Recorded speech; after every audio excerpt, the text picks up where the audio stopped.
Olá, olá, olá, graça e paz, amados de Deus. Estamos aí para mais um vídeo dessa série História da Filosofia Cristã. Hoje é a aula de número 27. Vamos falar sobre Gregório. Aliás, estamos falando, né, desde as últimas aulas, sobre os pais capadócios, né?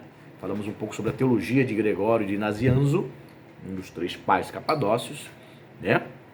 E hoje vamos concluir, né, o pensamento, né, de Deus, o que pensava o nosso querido Gregório a respeito de Deus, sobre o ser de Deus mais especificamente, tá certo?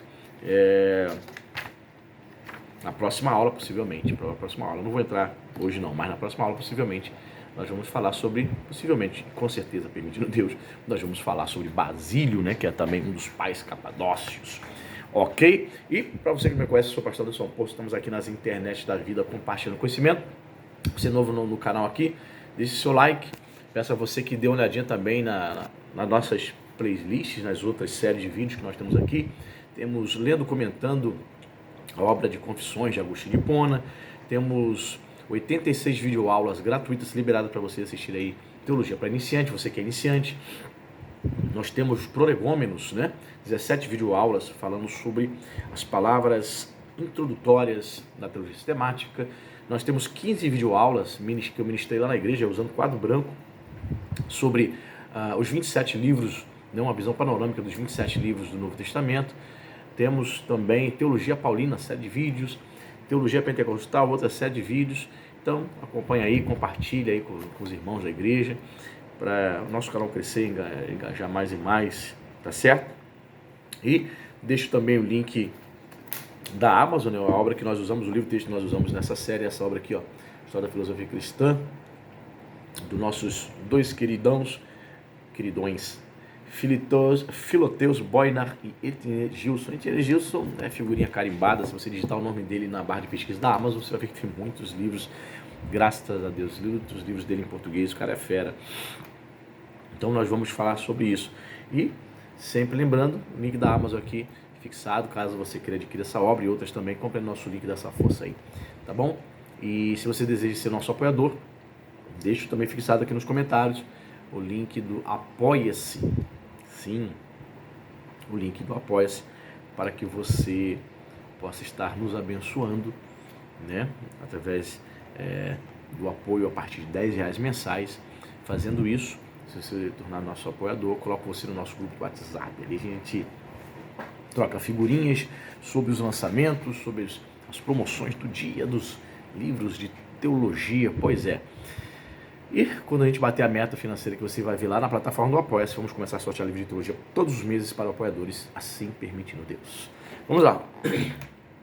Porque tem uma obra aí, estou na página 84, quem quiser acompanhar.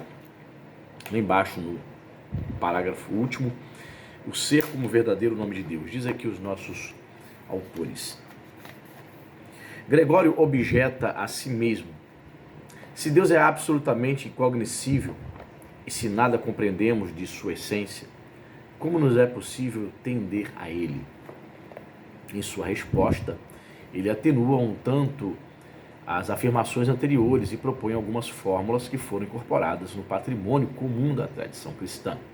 Número 1, sobre o ser infinito de Deus, né? Ainda que Deus seja dificilmente cognoscível, o que é cognoscível? Ou seja, ainda que seja difícil você compreender o ser de Deus, compreender a figura, né, digamos assim, a pessoa de Deus, né, quando se fala sobre o Deus de infinito, né, aliás, um dos atributos de Deus é a infinitude. Quando você fala sobre infinitude, nós temos grande dificuldade de tentar expressar o que significa o que é um ser infinito, porque nós somos seres finitos.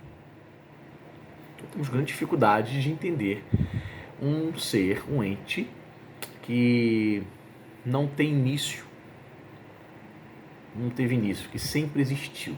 É aquela velha pergunta que as crianças fazem e que você se torna adulto e não consegue responder. Né? Você fez também, você não consegue entender, porque você e eu somos seres finitos. Quem criou o universo? Foi Deus. E quem criou Deus? É difícil entender isso. Como pode existir um ente, né, que que simplesmente não tem origem. Ele sempre foi. Aliás, muitos teólogos e filósofos entendem que não é correto, quando alguém te perguntar assim, Deus existe? Não é correto você dizer Deus existe. Não seria correto. O correto é você dizer Deus é. Porque a partir do momento que você fala Deus existe, pressupõe-se que Deus teve uma origem. Né? Você e eu existimos. Eu existo. Então pressupõe que eu passei a existir. Eu não existia. Passei a existir dia 5 de janeiro de 1977. Revelei a minha idade para você. E Deus não se pode dizer que ele existe, porque ele não teve origem. Eu concordo com essa tese, é interessante. Deus simplesmente é. Ele vai falar sobre isso aqui. Ainda que Deus seja dificilmente cognoscível, pode-se contudo predicar dele, pelo menos, a infinidade do ser. A apeiria, ele usa o termo grego aqui. Esta expressão trai por si só o pensador cristão. Orígenes, como vimos, recusara-se a fazer uso do conceito da infinidade com relação a Deus. Interessante ele citar Orígenes aqui, né? Que foi um grande teólogo, filósofo especulativo, né? No qual se recusava a tentar explicar ou falar sobre a infinidade ou infinitude de Deus, porque ele não encontrava argumentos. Tentar explicar um ser, como eu falei aqui, tentar explicar um ser que é infinito, né? E nós sendo infinito. Nós não temos essa compreensão. Realmente é difícil. Então ele diz aqui que Orígenes, um dos pais da igreja, ele se recusa a falar sobre esse tema, né? Aos olhos de Gregório, ao invés e aos da posteridade, e de modo especial Duns Scotus, que foi também um filósofo, ela constitui o aspecto mais característico da essência divina, ou seja, a infinitude de Deus. Deus é o ser infinito. Por isso, ao perguntar-lhe Moisés pelo nome, ele respondeu simplesmente: eu sou aquele que é. Ponto. Aquela questão, né? Quem é você? Eu sou o que sou. E alguns vão entender que há a possibilidade de haver uma tradução no hebraico para dizer eu sou o que serei, eu serei o que serei, algo assim, né? Há a possibilidade também de esta tradução seria possível também no futuro, né? Então diz mais aqui, ó. Por isso, ao perguntar-lhe Moisés pelo nome, respondeu simplesmente: eu sou aquele que é. De fato, Deus compreende em si a plenitude do ser e por esta razão carece de princípio e de fim. Antes, Deus é seu próprio ser, um oceano imensurável e ilimitado de substância. Deus é seu próprio ser. De fato, tentar explicar, de fato, tentar falar sobre a infinitude de Deus não é nada fácil, né? O que nós temos que dizer é que o atributo divino de Deus, infinitude, é um atributo não comunicável. Nós não somos seres infinitos como Deus. Por quê? Porque Deus não tem uma origem. Deus não teve um momento que passou a existir, mas nós sim. Você pode, assim, analisando o homem na sua integralidade, né? Como sendo um homem possuindo um corpo e um ente espiritual, alma, espírito, corpo, alma, espírito, seja você tricotomista ou dicotomista, não importa. Analisando dessa maneira, é legítimo você dizer o homem é imortal, dentro desse aspecto, né? Entendendo que o homem, mesmo cessando aqui sua respiração aqui nessa terra, ele permanece vivendo, né? O seu ente espiritual, a alma, o seu espírito permanece consciente, vivendo, né? Então, sim, dentro dessa perspectiva é possível, seria legítimo você dizer que o homem é um ser imortal, ou infinito nesse sentido. Mas tem mortal, né? Tem mortal. Acho que infinito não cabe. Por quê? Porque o homem teve um momento que passou a existir. Essa é a questão. Então, portanto, esse atributo divino só pertence a Deus. É um atributo não comunicável. O homem não pode ser infinito. Ser eterno. Ponto 2. Ser eterno. Em sua imensidade, Deus excede todos os limites do espaço e do tempo. A independência do espaço decorre da incorporeidade, mas ele independe também do tempo. Não se pode dizer que foi ou há de ser, mas apenas que é, e que nele se compreende todo o ser no presente. Não há palavra, Deus é eterno. O conceito de eternidade exclui todo e qualquer elemento temporal. né? Que é o El Olam, que é o termo lá, né? O hebraico para o Deus eterno. Eu acho interessante isso, né? Alguns chamados cristãos messiânicos e judeus se referem a Yahvé, né? Ao Deus Pai, como o eterno, só o eterno.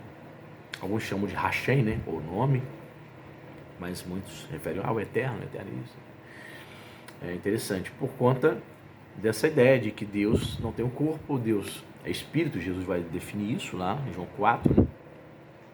Deus não possui qualquer elemento corporal, temporal, portanto ele não está limitado nem ao tempo, nem ao espaço físico.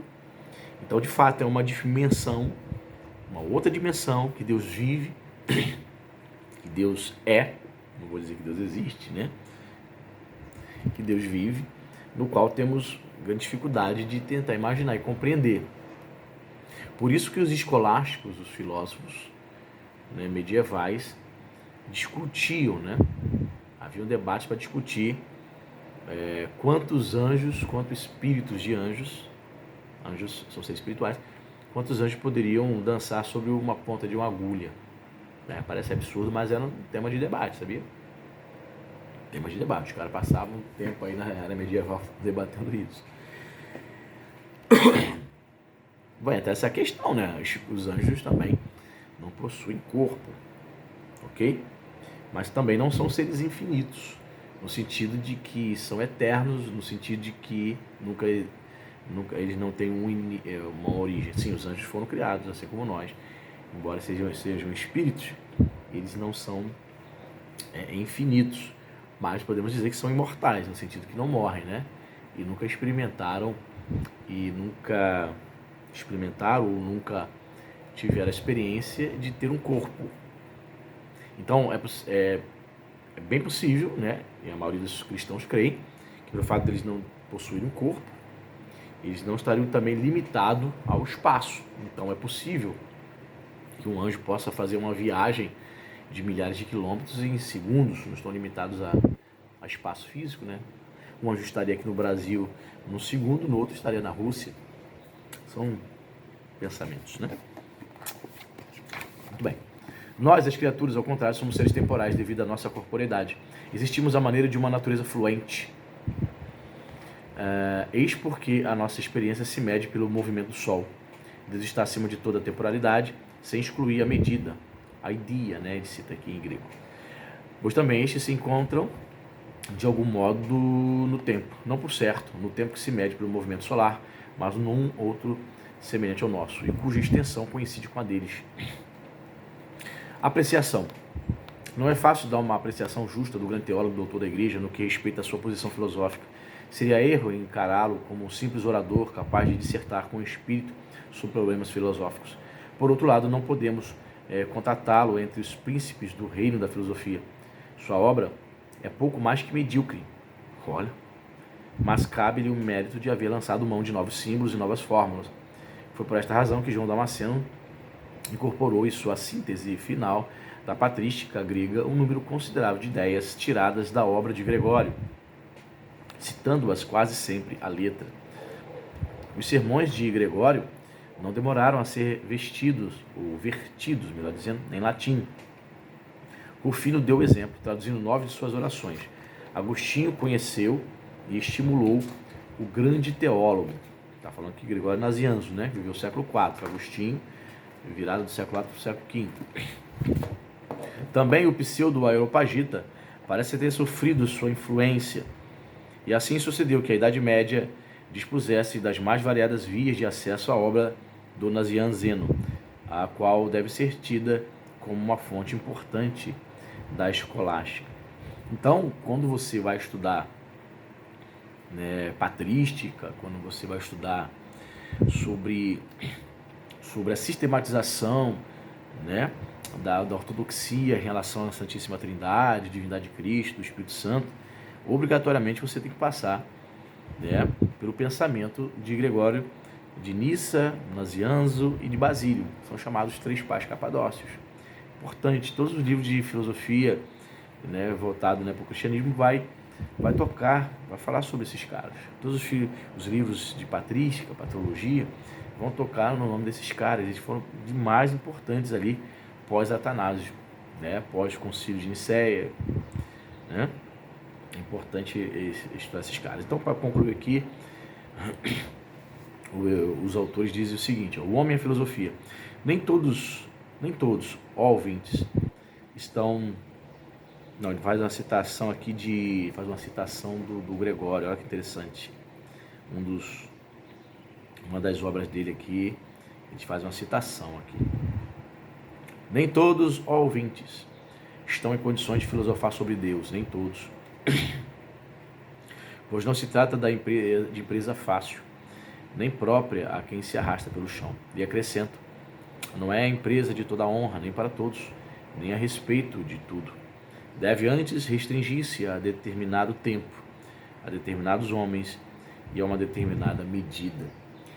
Concordo com ele aqui e vou além. Ele diz aqui que nem todos os homens estão em condições de filosofar. Até porque a maioria dos homens pouco se importam com filosofia.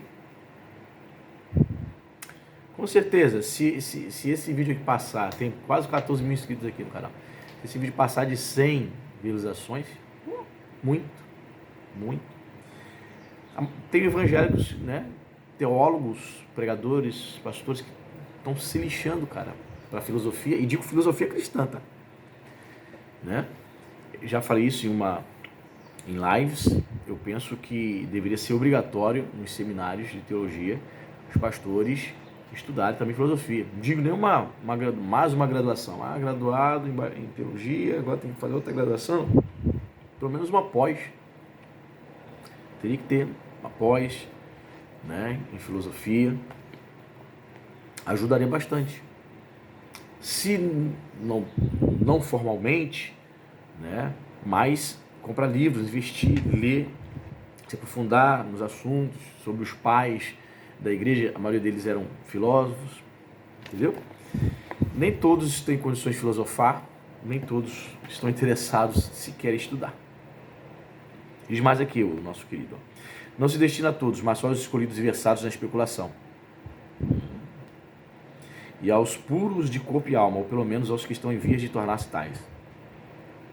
Há perigo em se tocar o puro com o impuro. Aliás, um olho doente é incapaz de fitar a luz do sol.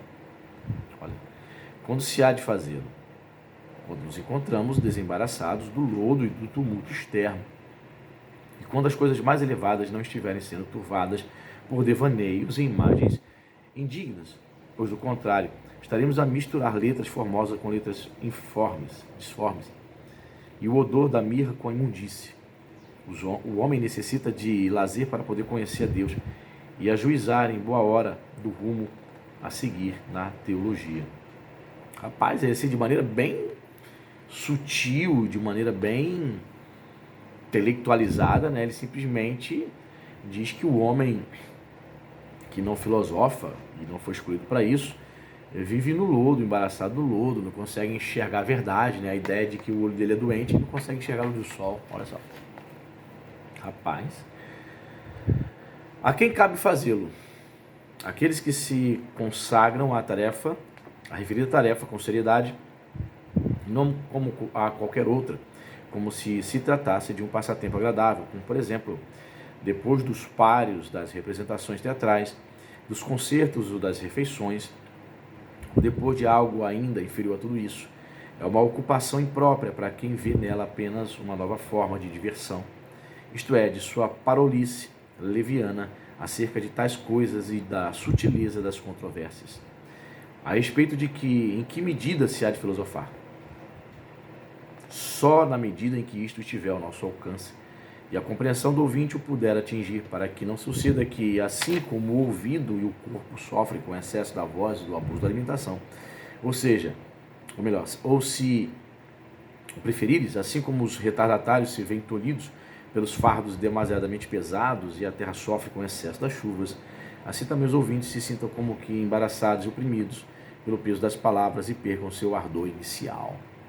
Rapaz, ou seja, ele entende que você precisa, até mesmo ao filosofar, ao ensinar filosofia, você precisa, a princípio, pegar leve, né?